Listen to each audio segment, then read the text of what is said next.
헤르메스 스탁의 하창원 본부장도 나와 있습니다. 어서 오세요. 네, 안녕하십니까. 자, 오늘 추격 저점 매수 뭐 따라 붙어볼 건지 아니면 조금 더 기다릴 건지 전략 보도록 하죠. 포인트는 미국 연방준비제도의 속도 조절론 이렇게 된 것 같은데 맞나요? 네, 맞습니다. 네, 지수 연동 종목. 네. 인덱스를 따라갑니까?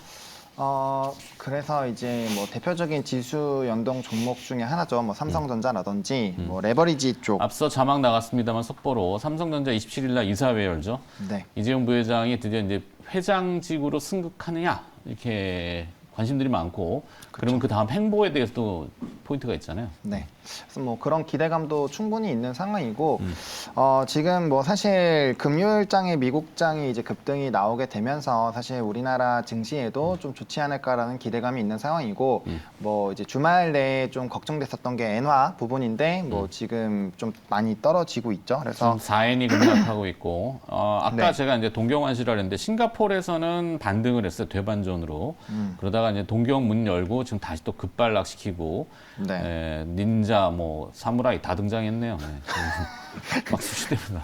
네. 이런 표현 잘 안 쓰는데 극단적이에요. 그러니까 그러면서 개입 안 한다고. 자기들은 개입 모른다. 공식적인 멘트. 누가 봐도 일본이 개입하는 거 지금 한국이 개입하겠어요. 여기? 그쵸. 네. 참 재밌는 얘기예요, 이게. 네, 금리 쪽은 어려우니까 뭐 이제 이제 환율, 달러를 좀 풀지 않을까라는 생각을 하고 있는데 뭐 그런 분위기도 있고 그다음에 이제 미니 선물도 지금 굉장히 좀 좋은 모습이 보여주고 있습니다. 미국 주가 지수 선물. 네. 네. 그래서 미니 나스닥이라든지 미니 S&P도 지금 1%대에 거의 육박한 상승 흐름들이 나오고 있어서 일단은 뭐 단기적으로 뭐 중간 선거에 대한 이슈도 있고요. 그다음에 이제 우리가 가장 걱정했었던 금리 인상에 대한 뭐 11월에 이제 자이언트 스텝은 뭐 거의 확정인데 그 이후에 이제 물음표가 좀 많이 있었던 부분들에 대한 불확실성을 좀 줄여주는 뉴스가 나오다 보니까 뭐 해당 부분에서의 좀 단기적인 랠리는 좀 충분히 가능하지 않을까라고 보고 있거든요. 그러면 사실 이렇게 좀 지수가 상승을 하게 되면 이 종목 저 종목 다 오르고 좀 순환매도 빠르게 일어나는 확률이 크고 특히나 이제 대형주 위주로 움직이는 경우가 많아서 이게 지수는 오르는데 가지고 있는 종목 자체가 안 올라서 굉장히 소외감을 느낄 수가 있거든요. 그래서 네. 이럴 때는 오히려 이제 단기적으로는 지수도 워낙 많이 눌려 있다 보니까 지수에 배팅을 해보시는 것도 괜찮지 않을까. 그리고 이제 지수에 배팅을 하는 거는 사실 이제 개별적인 이슈에 대한 부담감이 상당히 줄어들기 때문에 현재까지 좀 지수가 이런 주가가 많이 눌렸던 그런 측면으로 봤을 때는 충분히 사실 모아가는 전략도 좀 유효한 상황이긴 하거든요. 왜냐면 뭐 이제 미국 국채 금리 10년물 같은 경우도 뭐 이제 4.5%를 거의 못 넘어가고 있죠. 그러니까 이전에 이런 2000년대 초중반 이후에 이런 금리를 봤을 때 사실 그 부분을 좀 넘긴 적이 없고 4.2에서 좀 왔다 갔다 하고 있어서 그러면은 사실 뭐 이전 금리적인 부분에서 좀 고점을 찍은 게 아니냐. 그리고 뭐 CPI는 안 떨어지고 있고 뭐 인플레이션에 대한 이런 부담감은 있는 상황이지만 사실 이제 유가의 하락분이라든지 뭐 기타 좀 적용되는 부분들 그리고 이제 주택 시장이 조금 임대적인 부분이 조금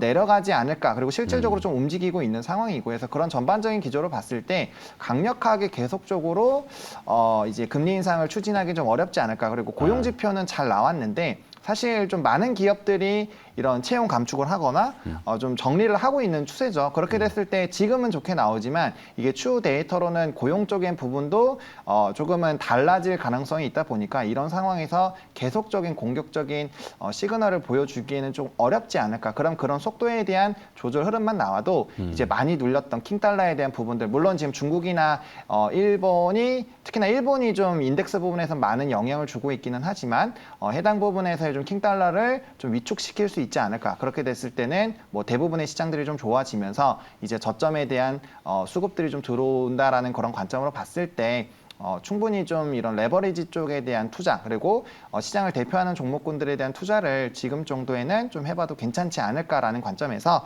오늘 조금 골라봤고요. 물론 이제 리스크 해지 차원으로 레버리지 쪽에 투자하시는 분들은 뭐 소량의 비중을 인버스에 같이 투자하실 필요는 있습니다. 그래서 뭐 지금 시장 같은 경우는 뭐 레버리지가 7이면 인버스 3 정도로 해서 리스크 해지를 해볼 필요는 있지만 어쨌든 비중 자체는 레버리지 쪽으로 조금 더 치중해서 해보시면 좋지 않을까라고 보고 있고 저는 뭐 코덱스 코스닥 150 레버리지를 주 토픽으로 생각을 하고 있고요. 네. 그다음에 이제 뭐 따라오는 거 코덱스 코스피 그리고 이제 삼성전자 같은 이런 대형주 위주로 좀 보시면 좋지 않을까라고 정리를 드려보도록 하겠습니다. 좋습니다.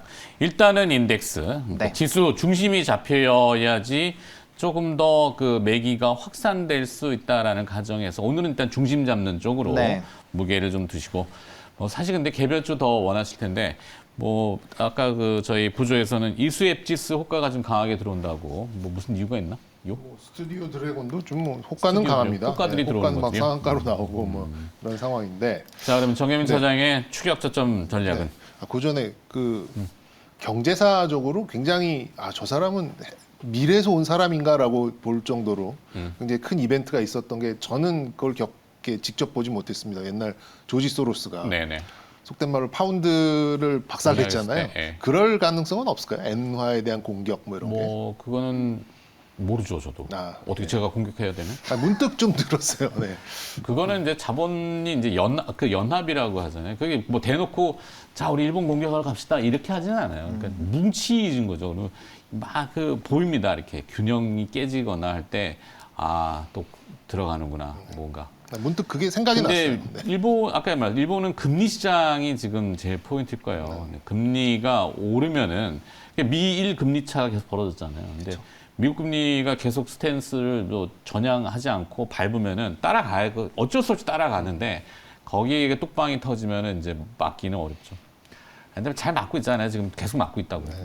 24시간 맞겠다고 하고 또 말은 편의점도 아니고 24시간 책에서 맞겠다. 봤던 그 파운드랑 비슷한 현상이 지금 엔화에서 나오고 뭐 있어서 역사야 혹시나. 뭐 지나놓고 보면 또 무슨 일이 네. 결정되겠죠. 우리는 지금 뭐 저는- 파운드를 얘기할 수는 없는 거고. 네, 종목. 저는 좀 간단하게 단순하게 이렇게 좀 아까 뭐 언급을 많이 드렸었던 거의 연장선상입니다. 그래서 저는 이제 지표 종목에 주목하자. 네. 저도 이게 지금 현재 시장은 기준금리 한 5.5까지 열어놓은 상황이기 때문에 이거를 더 깨부수는 그런 좀 뭐 비관론이나 그런 의견이 나오기 전까지는 저는 뭐 다 이렇게 좀 지루한 그런 행보 정도는 나올 수 있을까. 추가적인 하락에 대한 이제 그런 시각이 커질 것 같지는 않아요. 지금 이제 변동성이 크다라는 얘기는 이게 변곡점이란 얘기고, 변곡점이란 얘기는 고점에서 나오면 하락 신호고 저점에서 나오면은 상승에 대한 그런 가능성을 볼 수 있는 그런 국면이라고 볼 수 있는데, 지금 시장은 조금 더 보수적으로 뭐 시장 한 5.5까지 갈 수 있어. 그 시장 그 기준금리가 그렇게 좀 열어놓은 상태이기 때문에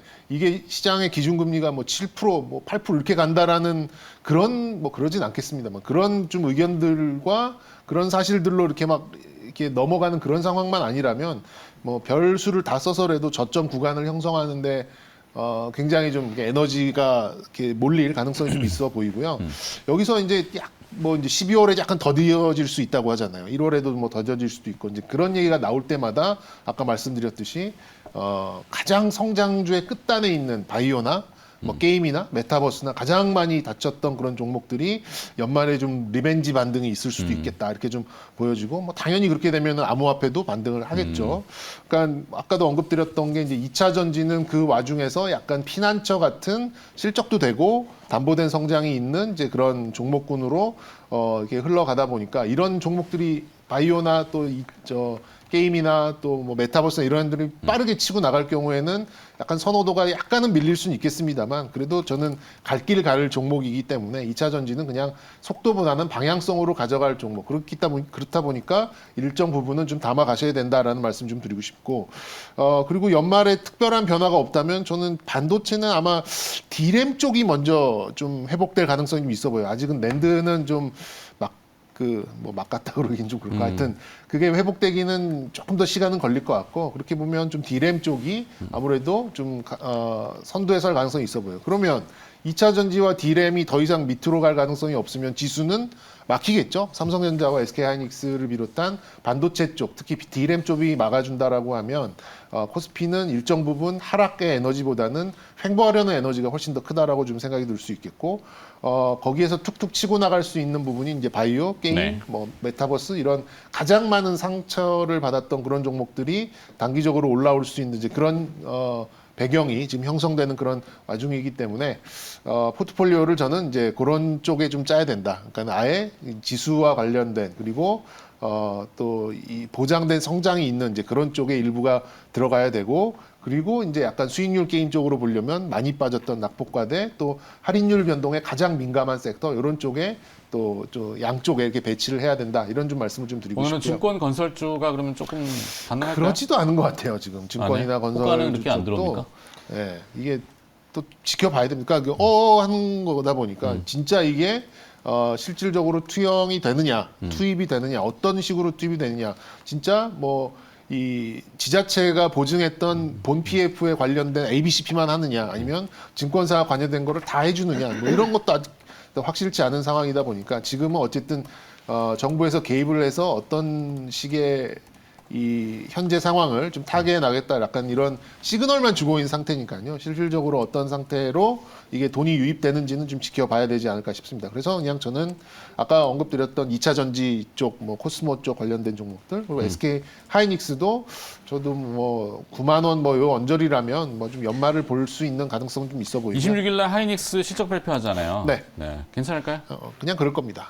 실적은 그게 이제 그냥 다 그렇고. 녹아 있는 것 같고. 네. 실적하고 관계없이 주가는 주가는 저는 횡보라고 봐요. 횡보에서 약간의 우상향을 하려고 하는 그런 에너지. 실적이 좀 둔화될 거라고는 미리 예상하고 그렇죠. 컨센서스도 예, 맞습니다. 낮아져 있지 않나요? 지난번에 그렇게 충분히 삼성전자 낮아져 있고 실적 보고. 뭐 특히나 이제 낸드 쪽에 대해서는 좀 굉장히 시장이 좀 자신 없어 하는 것 같아요. 근데 역시 뭔가 돌파구는 D램에서 나올 것이다라는 의견이 굉장히 좀 팽배해 있는 그런 상황이고요. 그리고 뭐 지표적인 종목으로 본다면 역시 이제 뭐 HLB나 뭐 이런 또 ST큐브 뭐 이런 종목들이 바이오 쪽에 좀 시가총액 상위 종목이기도 하고 또 좀 민감하게 또 이 수급을 또 반영시키는 그런 종목이기도 할 것 같고요. 그리고 게임주 중에서는 뭐 위메이드 같은 종목이 역시 이제 할인율이 더 이상 하락하지 않는 상황이 온다면 가장 먼저 치고 나갈 수 있는 뭐 그런 대표적인 종목들. 이 종목들이 움직인다면 그 아래에 있는 종목들도 함께 움직일 가능성이 높으니까 지표 관련된 종목들에 대해서 주목할 필요가 있고 D램, 2차 전지, 게임 바이오 이렇게 저는 연말 포트를 꾸려가는 게 어떨까 이렇게 좀 말씀드리고 싶습니다.